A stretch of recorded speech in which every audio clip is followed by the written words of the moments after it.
Hello, everybody. Uh, Today, I'm going to introduce to you a new philosophy called Instancology here on the board, and it's a new name. I made it myself. Uh, there's originally a name in current use. It's called instantology, but I don't like that connotation, the meaning. I don't like it, and I want to have it with new meanings. So I just made up another one, and forgive me for that, but I have to. No other way to express it in English. And what is instancology? As I said, it's a new philosophy system. Basically, here's a book. There's another one. So I wrote two books and published them 3 years ago, 3 or 4 years ago. I finished it 4 years ago. We discussed it. I mean, I with a group of philosophy lovers or fans over the Chinese internet in the North America. It's called Sea Readers. We discussed it for many, many years. I was there like about more than 10 years, and the discussion started with this instancology roughly about 4 or 5 years from the initial discussion till the finish, till the book is published. So it's a long time. And during this period, I didn't encounter any major challenges or any arguments against it or find out any problems with it. We have many people, including professionals, we have philosophers, philosophical students, and other public, all sorts of people. A lot of people are involved in discussion, but there's no major challenge to the theory. So I'm going to put it into English to let the Western audience, English speakers, to know, instead of the small circle of Chinese or whoever knows Chinese, although it's getting popular nowadays because of China's background. So this is a series of the videos I'm going to make. This is a lot more will be coming up, and so I hope you like it. Okay, that's introduction. And first, for myself, I'm basically lived on the mainland China for around 25, 30 years, and on the side of America or USA for another 25 or 30 years. So I'm pretty much half and half on each side for my whole life so far. And when I was in China, I taught philosophy in the college for 8 years or so, and I got BA in literature, in British and American literature and languages, for my MA in philosophy, and from Ohio University, Miami University, and in Ohio. And for the next 25 years or so, I worked mostly as an IT person. And my last job held was data manager. But I just couldn't forget philosophy. And also I had some thoughts about it. And when I came to America almost 30 years ago, I had the idea one day I'll write a book on it. And later on, other years later, and it's just a development of it, and so that's basically background. And what else? And I think that's it. Okay, the history of writing it. I'm going to talk a little bit of it, and right now we know, and the history of philosophy and the history of our current academic circle in this area has some problems, and a lot of people are aware of that, and so I'll deal with this part later and talk more about that.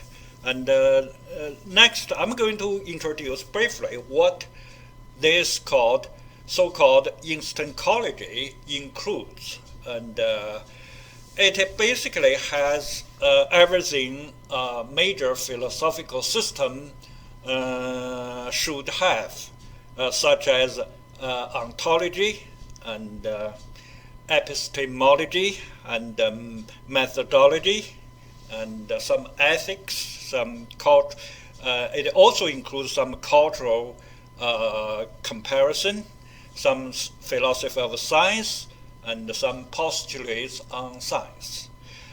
I should say it's not exactly like philosophy in the past, and there's a reason for saying that, and I'll explain later on about the rest of why it's different, why you should think it in a new way, and why it's not called philosophy. For example, this word ontology. Ontology, I didn't write it here. Okay, ontology basically is a studying of existence or being. Onto means something like existence, logy means study of. So it's quite fit for philosophy to say what is the subject of philosophy. You can say ontology or metaphysics, with a similar sense. But for instancology, it's totally different. Absolutology, I call it, the study of the absolute. It is not related in ontology, to be exact. To say in one short sentence, I can say philosophy is a study of being or existence, and absolutology is a study of nothing else.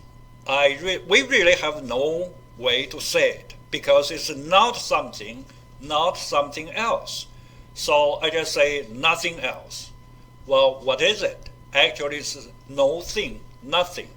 I'll explain more and more later on, and why it's called this way. All right? Okay. The last question in this video, I'm going to talk about why we need instancology. Well, in the background, we have to remember a few things. I just now said a few words about philosophy has some problem nowadays, or it's really for half a century, or in the past several scores of years. Most recently, like the famous scientist Stephen Hawking said, philosophy is dying because it cannot answer some basic questions, and the science, he means quantum mechanics, already took over the torch going forward and leave philosophy in dust. That's what it is saying. Other philosophers in the past and also expressed a similar meaning. You may count since Nietzsche, since Heidegger, and since many other philosophers, I think, that said the same thing about philosophy is dying something.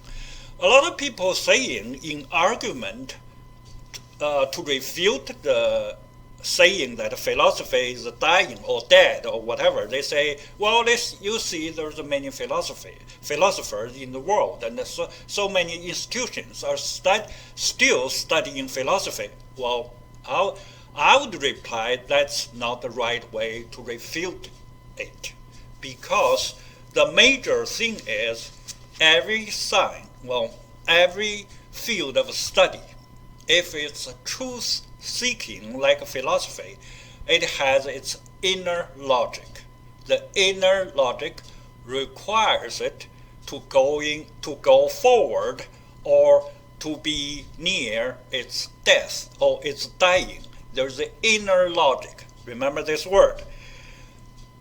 For the recent quite a while, probably half a century, philosophical development, we have like a modernism, postmodernism, structuralism, post-structuralism, analytical philosophy, and in the continent, it's after Heidegger's existential phenomenology, after Husserl's hermeneutic philosophy.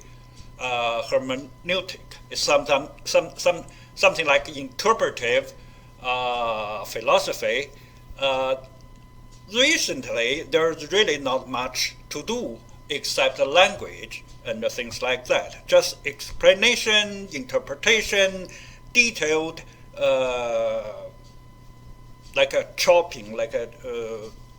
chopping the details of a sentence, analyze it, things like that. And even for most recent French philosopher Jacques Derrida, it's still called deconstructionism, and that means to analyze texts to find out what's a problem with it. So a lot of people complain about this way of method for the English-speaking countries, or to that extent, Derrida is included.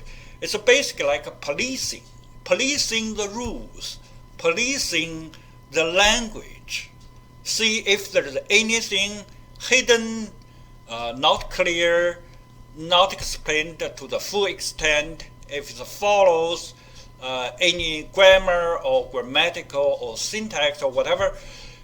It's basically to make meaning more perfect, understandable, without ambiguity. That's the basic purpose.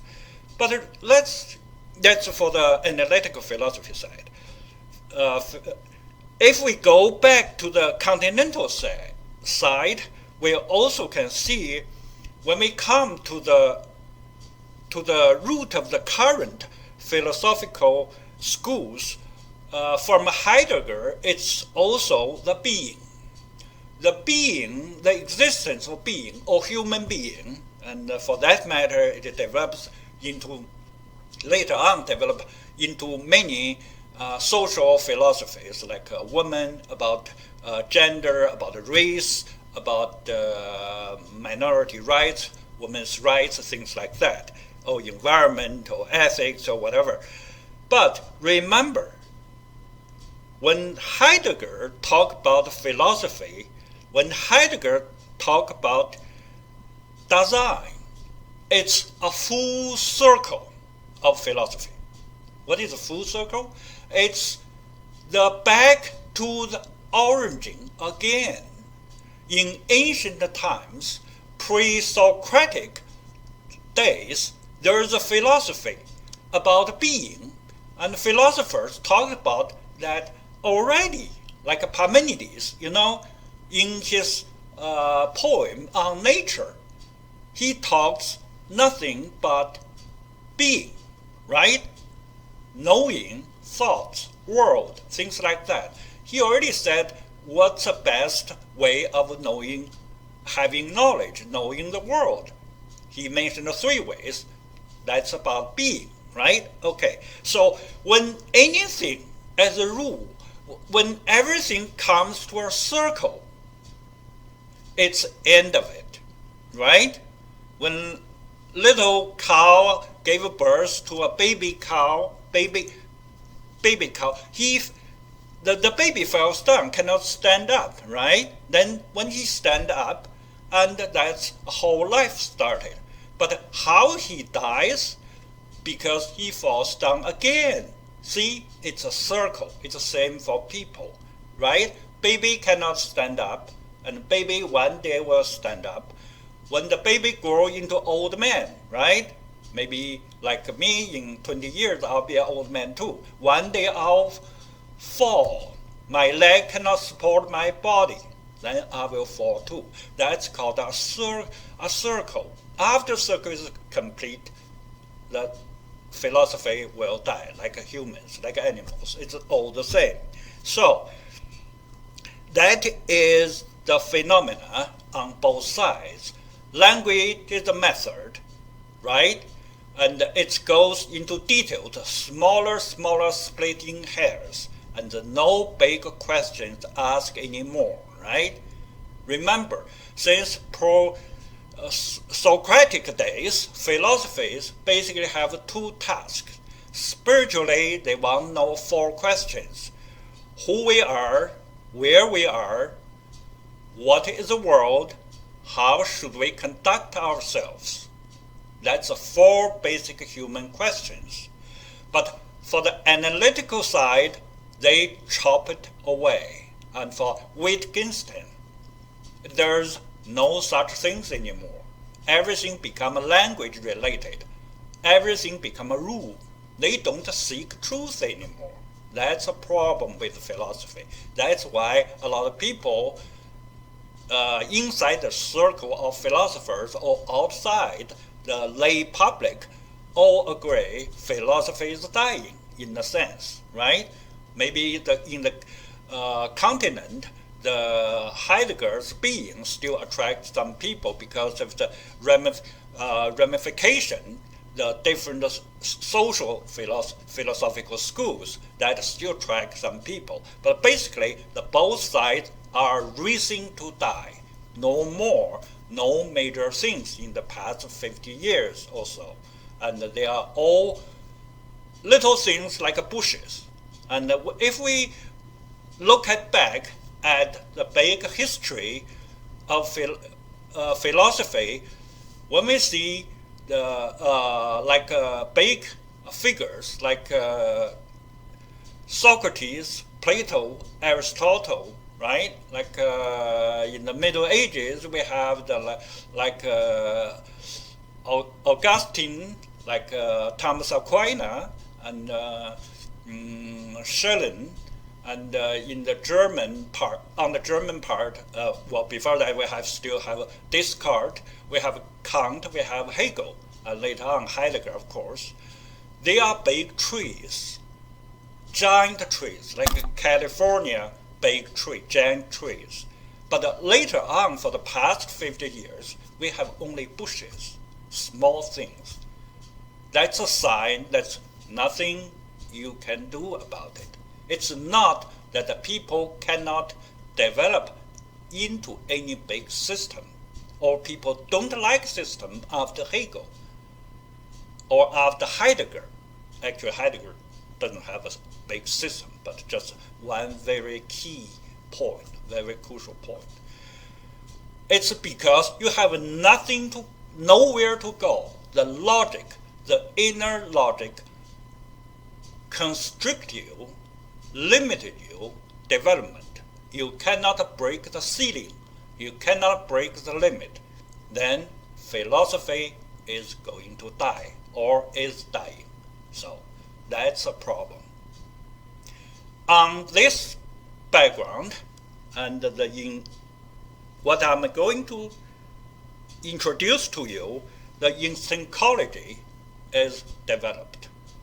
I have thought this idea for last 30 years.